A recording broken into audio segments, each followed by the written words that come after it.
لالچ سے زیادہ عقل کو برباد کرنے والی کوئی چیز نہیں۔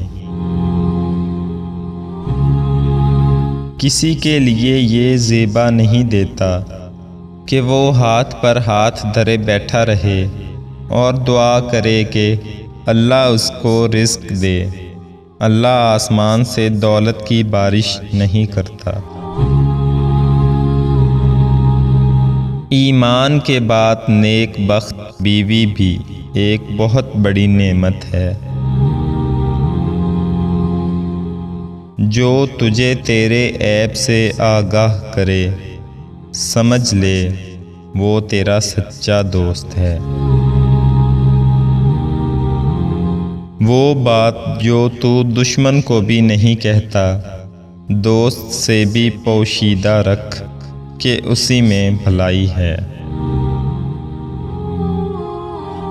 اگر کوئی کام کسی کے ذمہ کرنا ہے تو عقل مند کے سپرد کر، اگر عقل مند نہ ملے تو خود کر ورنہ چھوڑ دے۔ دنیا کے تھوڑے مال پر راضی رہ، جتنا رزق مقدر میں ہے اسی پر قناعت کر۔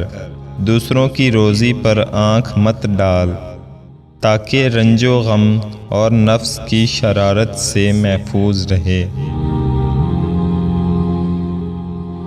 خاموشی کو اپنی عادت بنا تاکہ زبان کے شر سے محفوظ رہے۔ دنیا میں ہر آدمی سچا دوست تلاش کرتا ہے، لیکن خود سچا دوست بننا گوارا نہیں کرتا۔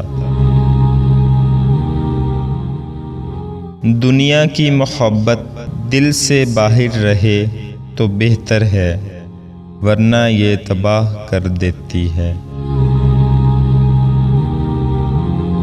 یاد الہی تمام بلاؤں سے نجات دلا دیتی ہے۔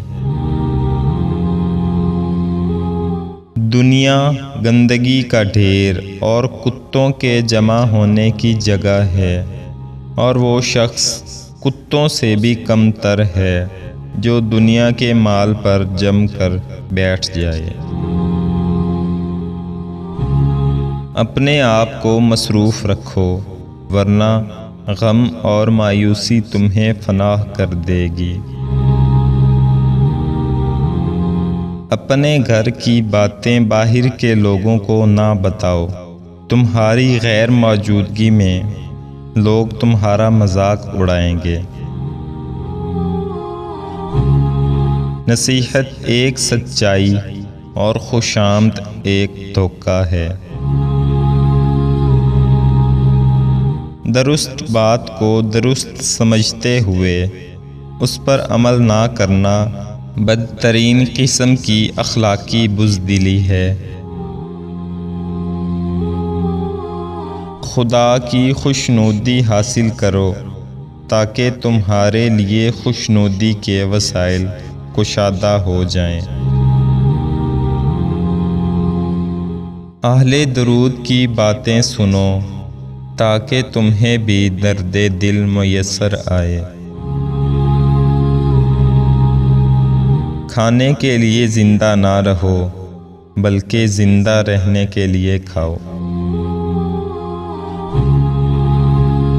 جس چیز کو زیادہ پینے سے نشہ پیدا ہوتا ہے اسے تھوڑا پینا بھی حرام ہے۔